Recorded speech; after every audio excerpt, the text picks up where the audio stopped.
Mon nom, c'est Yasmine. Je suis tresseuse, locticienne et hairstyliste créative. Mon but, c'est de représenter sur ta tête ce qui se passe dans ta tête.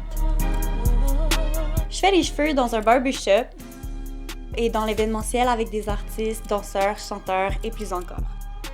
IC System, c'est mon journal, l'accumulation de quelques moments importants de cette vie, notre constante crise identitaire. Ça a commencé avec Family Ties. Il y a aussi eu Stuck in the Mud, un moment de ma vie où est-ce que j'essayais d'avancer mais que rien ne bougeait.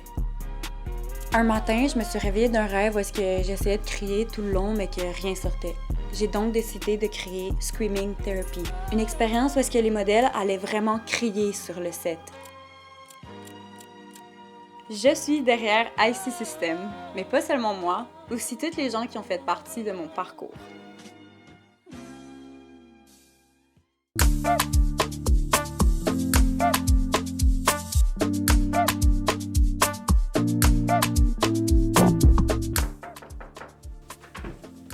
Allô? Ça va et toi? Tout va bien? Ouais. La famille, les enfants, les chiens.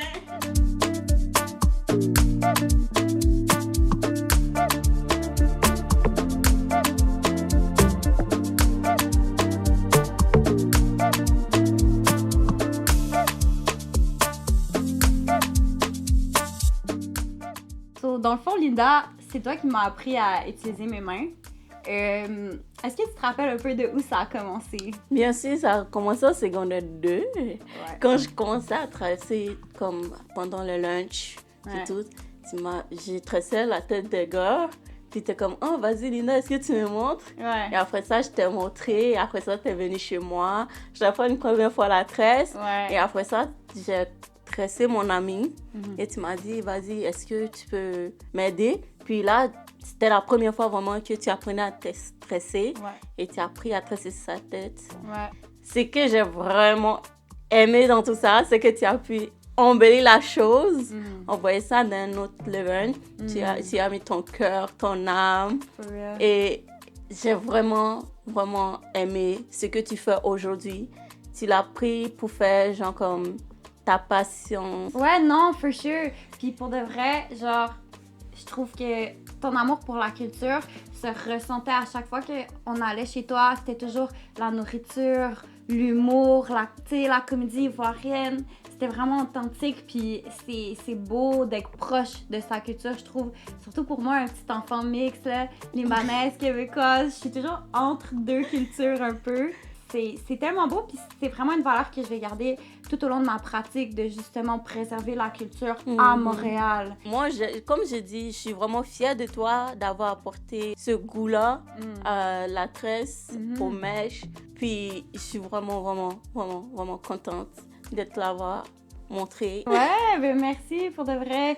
Puis vraiment, je trouve que comme ton ouverture par rapport à... T'as même pas hésité de me montrer, tu sais, puis comme la première fois que tu m'as laissé toucher tes cheveux, j'étais comme, oh, tu sais, comme, c'est tous des trucs importants qu'on pense pas, mais toutes des petites étapes qui font en sorte que ça m'a permis d'apprendre, ça m'a permis de le développer dans mon propre univers, mais mon univers, en fait, à la base, il y a toi, tu vois, donc c'est comme toutes les parties, plein de petites personnes à l'intérieur de moi qui fait en sorte que j'ai créé IC System puis que tout ça a pris vie. Au niveau tu es actuellement, je t'ai dit, tu es déjà dans un niveau vraiment élevé. Mais écoute, je veux que tu ailles encore à un niveau plus élevé que tu es. Parce que, tu sais, la tresse, c'est pas seulement les mèches, les cheveux, puis tout. C'est aussi le cœur et l'âme.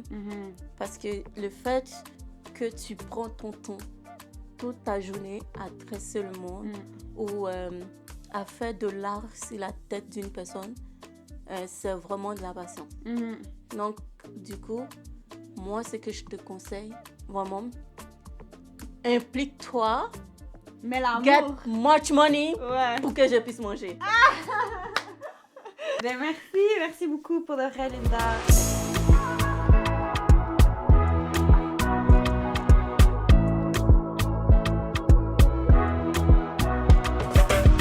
in the creative industry, we're very few braiders, and I met Katina on set at Bal Africana. So talk to me a little bit about you and how you started doing hair.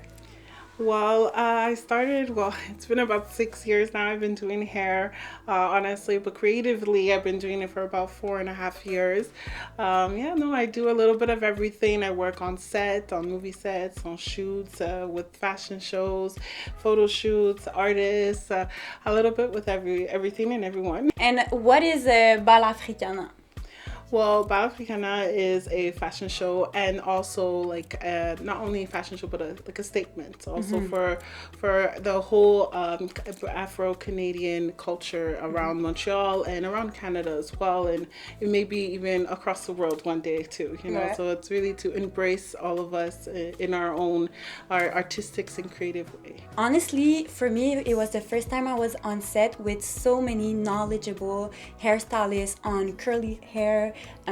I feel that's amazing that that was put into place. Is that the goal of the event? Well, like we always hear, right? And it's the story of everyone, when are we gonna have someone on set to able to work with us, able to do our hair, all this. So that's how I started doing hair as well, mostly is because there's not many that could go ahead and work on set in a fast pace and be able to do any hair type at the same time. That is why I make sure to find the best out of the best around Montreal who are professionally and creatively in the industry with the knowledge of knowing our hair.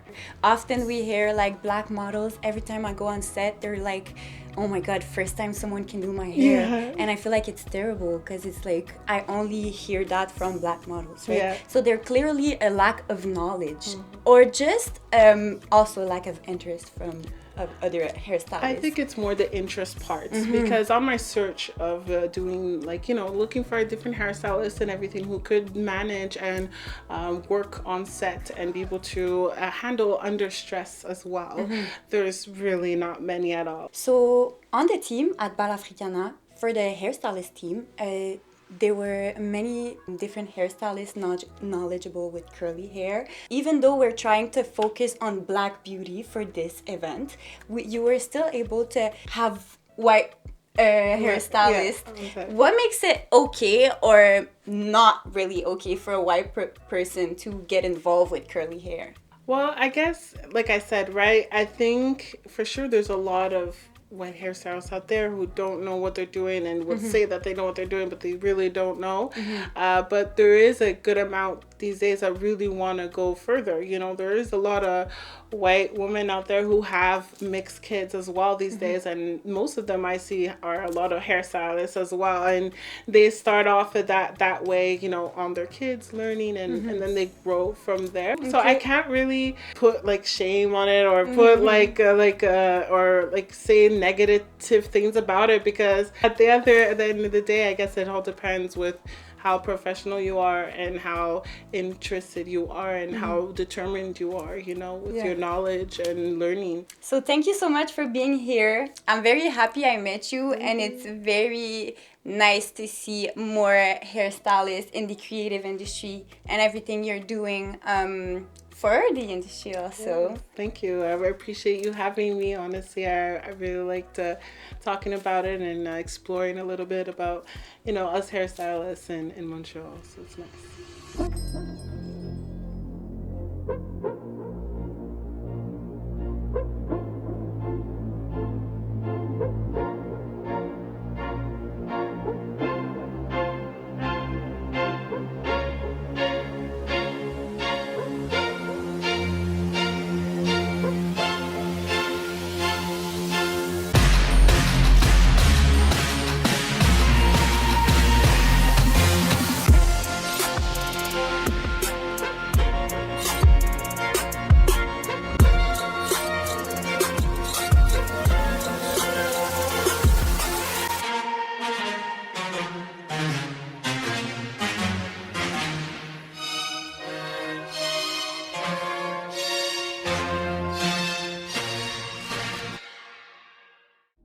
Ben toi, Alejandro, t'es une partie vraiment importante de mon histoire parce que je me suis pratiquée beaucoup sur ta tête. Fait que, est-ce que tu te rappelles un peu les premières fois que j'ai commencé à te tresser et tout? Ouais, c'était en 2019. Je pense que vraiment début de 2019, quand j'ai commencé à laisser pousser mes cheveux, j'avais un combat de Muay Thai. Ouais. Et tu m'as dit, hey, je peux te tresser. Alors j'ai accepté, puis depuis là, tu te pratiques sur ma tête. Ben ouais, c'est sûr, là, genre, on a fait tellement plein de styles. Puis au début, tu sais, c'est ça, c'était de la pratique, mais de plus en plus, je trouve que c'était devenu comme une mission personnelle un peu, là. Parce que, c'est ça, on faisait tes cheveux avant tes combats. Donc, fallait que, comme, t'arrives sur le ring, tu sois le plus fraîche, tu vois. So, comme, celui avec le meilleur breed-up, c'est lui qui est comme, on veut qu'il gagne en général. So, genre, c'était ça, c'était comme devenu ma mission personnelle que t'arrives A1 au combat. Je sais jamais si genre gagner ou si genre perdre. Une petite erreur peut tout changer, même si on est bien préparé. Mais une chose, je suis sûr, c'est que j'ai de la personne avec les meilleurs braid-up de toute la soirée. Yeah! Comment toi, tu trouves que les tresses affectent ton expérience lors d'un combat et tout? De un, je sais qu'elles vont bien tenir, elles vont pas aller sur mon visage, alors ça va pas affecter ma performance. Mais aussi, c'est comme, elle look good, Yeah. ça fait good. Ouais. Puis je trouve que, genre, t'as vraiment comme une belle, grande personnalité, genre, flamboyante. Puis je trouve que ta personnalité m'a toujours inspiré tes hairstyles. Il y avait vraiment pas de restrictions de comme, ah, ça, je veux pas faire ça. C'était toujours comme un espèce de freestyle on the spot, comment je me sentais par rapport à ton énergie sur le moment. Puis là, on faisait plein, on a fait plein d'affaires, là. Mais je pense que mon préféré, c'était genre le The Bull's Head, parce que tu me donnais vraiment des vibes ready to fight.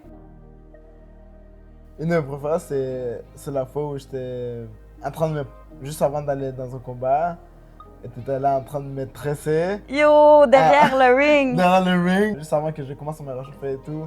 Juste Ouais. avant d'aller au combat, c'était La pieuvre. la pire, ouais. Ouais! Et tu l'as tellement bien fait, en plus comme avec tout le stress et tout. Ouais, c'était c'est vraiment ça. bien.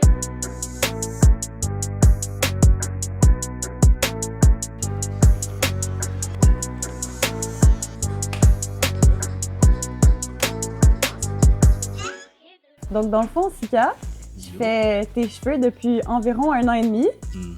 Dis-moi un peu, c'était quoi tes premières impressions quand tu m'as vu dans le barbershop? En vrai, je faisais mes cheveux et tout, puis ça, j'avais débuté les locks. Yeah. Puis là, en vrai, je vois une petite blanche qui était en train de faire les locks d'une autre personne. Puis c'était bien fait.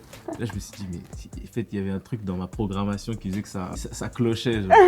Donc, je suis venu te parler, et puis je t'ai demandé, est-ce que tu fais des trucs? Tu m'as dit, ouais, genre, facile et tout.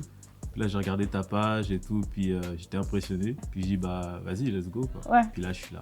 Puis, pour vrai, tu sais, quand tu me racontes ça, moi, ça me fait trop rire parce que c'est tellement franche, puis c'est tellement vrai, en fond. Pourquoi je connaisserais ces informations-là, tu sais? Puis, c'est juste le fun parce que plus que t'es venu, plus que t'as vu un peu qu'est-ce que je faisais, puis c'est comme là, t'as commencé à avoir plus confiance avec le temps, là, dans le fond, là. Bah, ouais, en vrai, t'es solide. Ouais. Genre, c'est pas l'apparence nécessairement, c'est tu sais ce que tu fais, tu m'as conseillé et tout, puis Ouais. c'est tout, quoi. Donc, parle-moi de toi un peu. Moi, ça m'impressionne toujours les gens qui ont plusieurs différents talents, en fait. Parle-moi un peu de ce que tu fais sur ton quotidien. J'ai tellement de choses. Mon travail de jour, c'est je suis chimiste, je suis chef de laboratoire et tout. Ouais. Et sur le côté, je suis coach aussi. Donc, j'entraîne des gens qui sont en boxe, en tout ce qui est fitness, nutrition, tout ça. Ouais. Donc, ça, c'est un peu moi, quoi. Ouais. Cours de base, école, travail, side job, C'est ça. c'est ça, quoi. Puis, comme chimiste, toi, comment tu vis d'avoir des locks sur un quotidien? Est-ce que tu sens des perceptions différentes des fois ou... Ah bah, c'est sûr. Ouais. En fait, déjà de base, au Québec, dans tous les endroits où je travaille, il n'y a pas tant de chimistes noirs. Donc, déjà, tu as toujours le sentiment de faire un peu tâche, de devoir en faire un peu plus. Donc, le jour où je me suis pointé avec des tresses ou des locks, je t'avoue qu'il y a...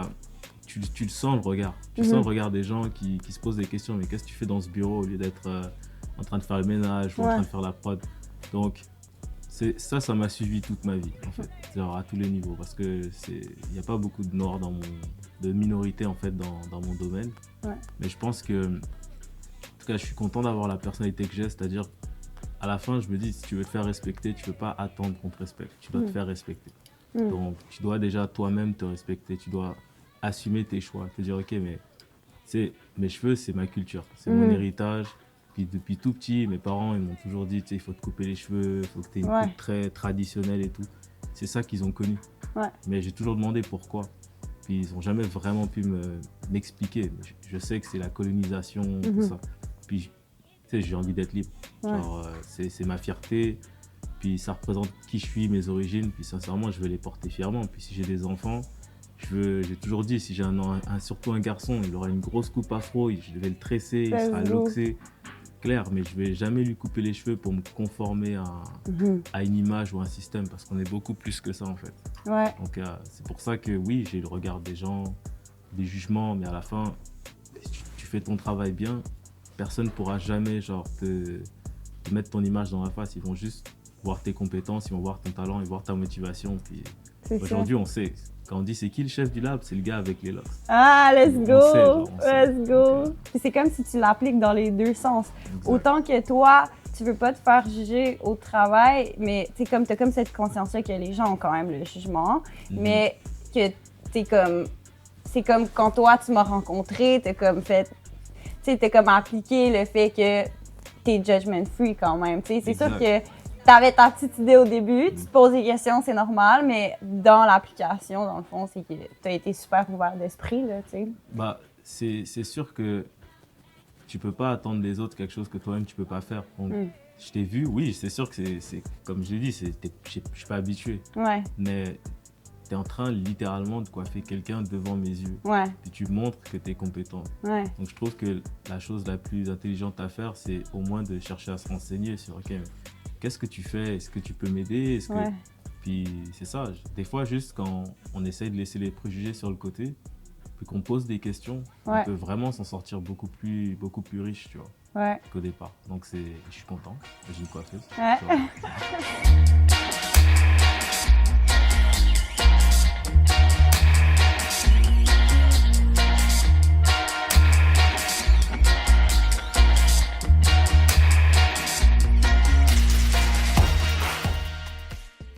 Donc aujourd'hui, on rencontre Tiki Badji. Enfant? Ouais. Yeah. So, raconte-nous un peu, toi, comment tu as commencé à couper les cheveux, tout ça. Ben, moi, j'ai commencé par couper mes propres cheveux, en fait. Je faisais mon contour. Puis après, j'avais des amis qui m'ont demandé si je peux faire leur contour et leur dégradé aussi. Donc, c'est comme ça que j'ai commencé un peu. Puis avec le temps, il y a un salon de coiffeur qui m'a demandé de travailler avec eux. Donc, je suis allé là-bas. Et c'est ça, avec le temps, j'ai bâti un peu, j'ai fait des house calls et avec le temps, j'ai développé ce qu'on a aujourd'hui. Parle-moi un peu de ton parcours scolaire et tout, puis en relation aussi à est-ce que tu es allé à l'école de barbier, comment tu as appris? Au niveau coiffure et tout, j'ai pas allé à l'école. J'ai appris pas mal tout par moi-même, puis aussi des gens m'ont appris avec le temps. Les places où j'ai travaillé, chaque barbier me montre un peu leur technique et tout. Au niveau scolaire académique, j'ai fini mon secondaire 5. Ensuite de cela, je suis allé à Vanier. J'ai fait quelques semestres, mais j'ai pas fini en fait. J'ai laissé ça pour continuer la coiffure. Ouais. Puis c'est ça. Donc, genre, au niveau de la coiffure, toi, t'as juste comme. Tu t'es juste immergé dans des environnements où est-ce que les gens coupaient, puis t'as comme appris avec des mentors ou juste en t'intéressant en regardant. Ouais. Genre, moi, je sens que c'est comme ça que moi aussi j'ai appris, genre avec les tresses et tout. Okay. Fait que je trouve que déjà, comme, tu sais, le fait que tu m'as accepté, genre, que tu m'as accueilli dans ton barbershop sans nécessairement que j'aille une preuve papier, c'est déjà quelque chose que je trouve que j'apprécie. Ouais. Puis que je pense que c'est en lien un peu avec toi, ton histoire. Puis, tu sais, le fait que tu as appris on the spot aussi, genre. Mais en fait, ça vient de l'aspect avec Gomelo, où j'ai commencé Lord Brothers. Lui, il m'a toujours dit comme il faut toujours donner les gens des chances, tu vois. Ouais. So, c'est comme ça que c'est passé. Je me suis essayé, puis ça a bien fini, donc. Puis il faut donner aussi l'espace à la personne de grow, tu vois. Ouais. Comme il faut un peu voir le potentiel dans quelqu'un, puis c'est ça. Et avec le temps, ça se développe, en fait. C'est pas overnight que les choses vont progresser, tu vois. Ouais. Ça prend des fois un peu de temps. Mais c'est ça, ça donne des résultats. Je trouve que t'as vraiment genre une approche humaine, justement, genre à notre évolution. Comme on se connaît depuis 4 ans, ça fait 4 ans que je travaille au barbershop environ. Ouais. Puis genre, à travers ces 4 ans, il y a tellement de choses qui se sont passées dans ma vie. Puis je trouve que tu m'as jamais jugé pour comme la vitesse à laquelle que je m'améliorais ou des fois que je régressais peut-être, tu vois. Ouais, c'est ça. Comme dans le fond, un barbershop ou un salon de coiffure, c'est un environnement social, tu vois. Donc, c'est pas vraiment quelque chose qui est calculé. Donc, c'est pour ça qu'il faut aussi être capable de voir un peu comment les affaires se roulent. Des fois, il y a des changements et tout. Puis c'est ça, il faut être capable de s'adapter à ces changements-là. Donc, c'est pour ça, je sais pas comment dire en français, mais je suis comme lenient, tu vois. Il faut être flexible et s'adapter aux différentes situations. C'est genre un claquement de doigts, mais là, ça fait 4 ans que je suis là, puis je les réalise même pas. Yeah, je voulais juste te remercier pour créer un environnement de travail aussi genre agréable, inclusif. Avec plaisir. C'est ça la vision que j'avais. Je voulais avoir un espace où tout le monde se sent confortable. Et je pense qu'avec le temps, on a réussi à avoir ça et qu'on va continuer à avoir cet environnement-là.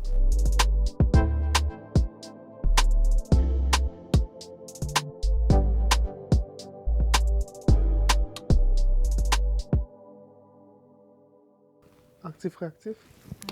Wow. You make sure you get the shoes. You know? No, I'm joking.